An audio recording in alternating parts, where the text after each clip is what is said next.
সীমাহীন বিস্তৃত মহাকাশ নিয়ে বিস্ময়ের কোনো শেষ নেই।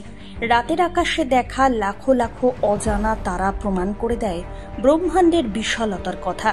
তবে মহাকাশে পৃথিবীবাসীর কাছে সবথেকে আপন হলো চাঁদ। কিন্তু আমাদের সকলের চাঁদ নাকি বদলে যেতে চলেছে। 2 মাসের জন্য নতুন চাঁদ পেতে চলেছে পৃথিবী। নিজস্ব উপগ্রহ ছাড়াও আগামী 2 মাস পৃথিবীর আকাশে থাকবে অন্য একটি চাঁদ। বিজ্ঞানীরা যার আকার বিবেচনা করে নাম দিয়েছেন মিনিমুন।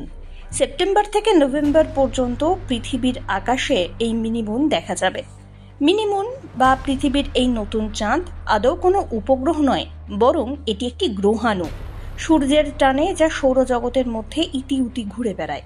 কিছুদিনের জন্য সেই গ্রহাণুকে নিজের কাছে টেনে নেবে পৃথিবী।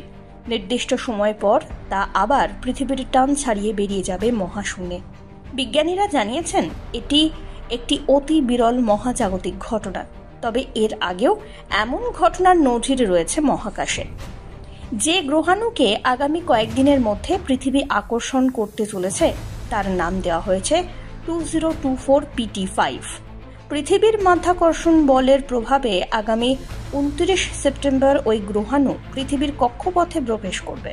থাকবে 25 নভেম্বর পর্যন্ত। গত 7 আগস্ট এই গ্রহাণুর গতিবিধি প্রথম আবিষ্কার করেন মহাকাশ বিজ্ঞানীরা। 2024 PT5 গ্রহাণুর ব্যাস প্রায় 33 ফুট। পৃথিবীর কক্ষপথে প্রবেশের পর পৃথিবীর চারপাশে ঘুরবে ওই পাথরের খণ্ড। তবে 2 মাস সমগ্র পৃথিবীকে তা সম্পূর্ণ প্রদক্ষিণ করতে পারবে না। 25 নভেম্বর আবার পৃথিবীর টান কাটিয়ে মহাকাশে তা বিলীন হয়ে যাবে।